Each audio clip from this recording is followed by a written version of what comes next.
फिर कहते हैं कोई बात नहीं, तुझे ग्रस्त में डाले देते हैं। अब यहां कहा मुनि में डाले देते नहीं, अब तुझे ग्रस्त अवस्था में डाले देते हैं। कम से कम कुछ नहीं बन पाया मुनि तो श्रावक ही बन जाओ। फिर श्रावक चर्या का उपदेश देते हैं।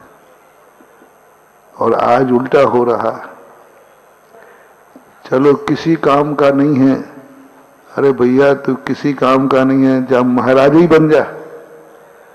तुम लोग, हम जानते हैं तुम लोगों के व्यंग है, ऐसे तीर छोड़ते हो। जब तुम्हारा छोकरा कुछ नहीं करता ना, पढ़ता नहीं लिखता नहीं कुछ नहीं करता, तो कहते भैया अब कछु नहीं बन रहा है तो जा तुम बाबा जी बन जाओ, महाराज जी के पास महाराज के संगे चलो जा। संगे चलो जा। अब बताओ किसको भेज रहे संगे? किसको भेज रहा है संगे? यूजलेस को कि यूजफुल को?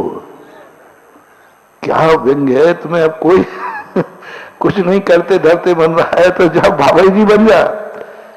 ये आप लोगों के बीच में चर्चाएं आती हैं, यह है कलयुग का असर। यानी कोई काम का नहीं है तो बाबा जी बन जाओ, महाराज बन जाओ। नहीं महानुभाव। और चौथे काल में क्या कहा जाता था? देख तू मुनि लायक नहीं है तो जा श्रावक ही बन जा। तू तो मुनि लायक है ही नहीं, मना कर दिया, तो जा अब श्रावक ही सही, थोड़ा सही लेकिन कुछ तो करेगा धर्म क्षेत्र के लिए। इसलिए मैं बार बार कहता हूं, धर्म की उपेक्षा मत करो। अब कोई काम नहीं है तो चलो फिर भैया मंदिर चलते हैं, और क्या। अब आज कोई काम नहीं दिख रहा है तो चलो, अब महाराज जी कहाँ हैं? क्योंकि आज तुम ठलुआ हो ना, आज कोई काम तो है नहीं, तो चलो भैया तीर्थ यात्रा कराते हैं।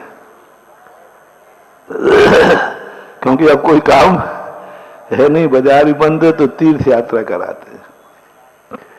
चलो महाराज के पास हो आते, चलो विधान कर लेते हैं। अब कोई काम तो है नहीं, विधान में खड़े हुए जाते हैं। ये सब आसाधनाएं, आसाधनाएं। और सम्मान क्या है? नहीं, हजार काम हो और कामों के लिए समय बचेगा तो देखूंगा, पहले मैं धर्म करूंगा, पहले मैं मंदिर जाऊंगा, मंदिर जाऊंगा मैं, नहीं पहले मंदिर जाऊंगा। हजार काम हो गए चाहे कुछ भी हो गए, बचेगा तो मंदिर चला जाऊंगा पहला। तो चक्रवर्ती यही तो कहता था, समय बचेगा तो मंदिर नहीं जाऊंगा, मंदिर से समय बचेगा तो दुकान पे आ जाऊंगा। ज्यादा गड़बड़ नहीं किया है, मां थोड़ी उठापटक की है। तुम कहते हो कि समय बचेगा तो मंदिर में आ जाऊंगा, और हम कह रहे हैं कि मंदिर से समय बचेगा तो दुकान पे आ जाऊंगा। समय बचेगा तो देखो, मैं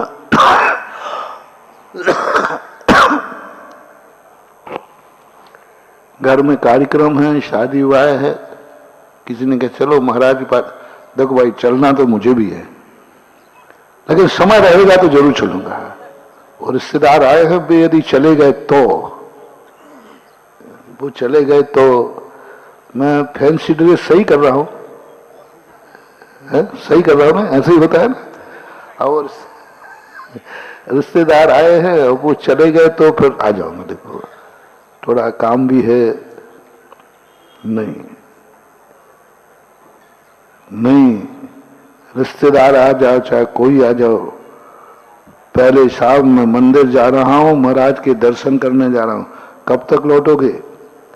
देखो भाई, समय बचेगा तो लौटेंगे, नहीं तो महाराज जी के पास जा रहा हूं, यदि महाराज जी का समय मिल गया तो ठीक, नहीं मिलेगा तो मैं तो मिले बिना नहीं आऊंगा। मैं मिले बिना, अब समय बचेगा तो आ जाऊंगा, नहीं तो नहीं।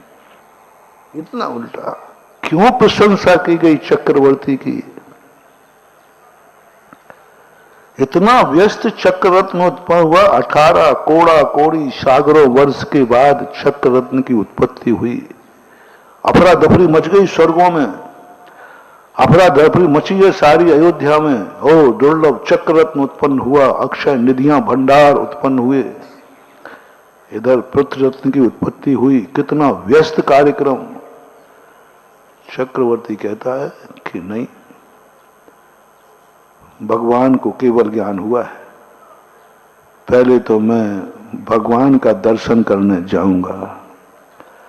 साहब यहां गड़बड़ हो जाएगा, ये चक्ररत्न गायब हो गया तो? बोले समय बचेगा लौट के तो आ जाऊंगा, पहले तो मैं समोषण में जाऊंगा, भगवान का दर्शन करूंगा। 18 कोड़ा कोड़ी सागर वर्ष के बाद में समय बचेगा, आ जाओ। तो कब तक लौटोगे? टाइम फिक्स कर दूं कि दोपहर तक आ जाओगे? बोले नहीं कह सकता। भगवान का प्रवचन चलता रहा तो मैं छोड़ के नहीं आऊंगा, मैं बीच में उठ के नहीं आऊंगा।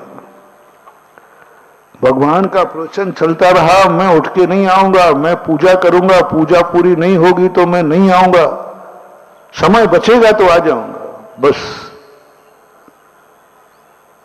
और आज पंचम काल में ऐसा होता, भगवान आएंगे नहीं, वो जानते हैं कि तुम लोग हमारा कितना अपमान करोगे।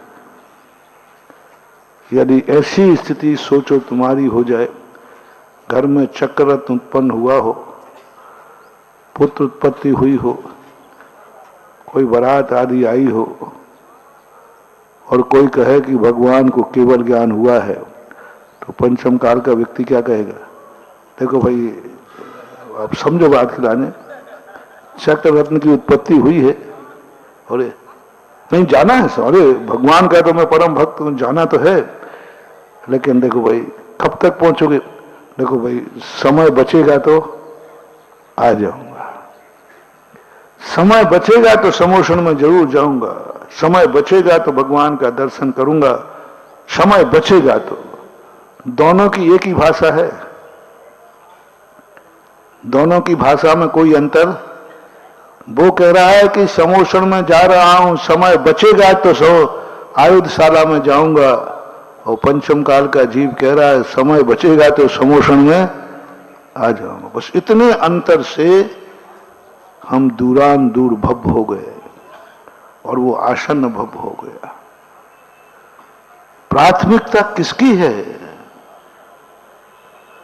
सेकंड की या फर्स्ट की? प्राथमिकता पूछ रहा हूं मैं तुमसे। ये नहीं कह रहा हूं कि तुम अधर्मी हो, तुम ये नहीं कह रहा हूं आज कि तुम भगवान को नहीं मानते हो, मैं ये नहीं कह रहा हूं कि तुम महाराज को नहीं मानते हो, मैं ये भी नहीं कह रहा हूं कि नमोकार मंत्र की माला तुम नहीं फेरते हो। हमें तुम्हारे ऊपर कोई शक नहीं है, कोई शक नहीं है, तुम बहुत धर्मात्मा जीव हो, बिल्कुल भी शक नहीं है। बस आज इतना सा पूछ रहा हूं, प्राथमिकता किसकी है? दो कार्य करने का मौका है, इधर महाराज की आगवानी होना है, इधर बारात की आगवानी होना है। वो भी अकेले लड़के की बारात आई है, दूसरा है ही नहीं। थोड़ा कठिन तो करूं और इधर महाराज की आगवानी होना है। आप मुनि भक्त हैं, इसमें कोई संदेह नहीं, लेकिन बस इतना सा पूछना है, प्राथमिकता किसकी देगा? तुम्हारा मन, तुम्हारा परिवार, तुम्हारे रिश्तेदार, तुम्हारी अंतर चेतना, बस और कुछ नहीं है। धर्मात्मा होना अलग चीज है और प्राथमिकता देना अलग चीज है। अब इसमें अंतर आ जाएगा। आसन्न भव्यता की बात कर रहा हूं, तुम भव्य हो, भव्य हो निकट, पर निकट भव्य हो कि दूर भव्य हो, ये निर्णय करा रहा हूं। अभव्य नहीं कहूंगा तुम्हें, मिथ्या दृष्टि भी नहीं कहूंगा तुम्हें, क्योंकि तुम्हारा सिद्धांत है और तुम बिल्कुल सब अनन्य भक्त हो, अनन्य तुम्हारा नमोकार मंत्र अनन्य विश्वास है, ये भी कह रहा हूं, मिथ्या दृष्टि बिल्कुल नहीं है। बस मैं ये कह रहा हूं कि तुम्हें सिद्धि होगी नमोकार मंत्र की कि नहीं, तुम्हें गुरु का आशीर्वाद फलेगा कि नहीं, तुम भगवान के दर्शन करने से तुम्हारे पाप कटेंगे कि नहीं, तुम्हारे लिए शांति धारा फलेगी कि नहीं, बस उसकी प्राथमिकता दे रहा हो। सिद्धि के लिए निकट भव हो कि नहीं, बस इतना सा करना है, आगे पीछे बस, कौन आगे कौन पीछे, जाओगे तो तुम, लेकिन पहले की बाद में मंदिर भी जाओगे, बस बचे हुए समय पे जाओगे। तुम दान भी दोगे, अरे अरे हमारा भक्त दान नहीं दे, हो ही नहीं सकता। हमारा भक्त कंजूस कितना भी कंजूस हो, मेरा भक्त दान नहीं देवे समझ लेना, दान दे रहा नहीं दे रहा है तो समझ लेना मेरा भक्त हो ही नहीं सकता, क्योंकि हम सिखाते ही ऐसे कि उसको पहले ही में उसको दान देना ही पड़ता है, देता ही है, मन मार के नहीं, खुशी खुशी देता है। मैं तो हमेशा कहता हूं, आचार्य के पास तो पहले था ही, जो व्यक्ति कंजूस हो वे कृपया करके हमसे दूर रहे, क्योंकि जितने निकट आए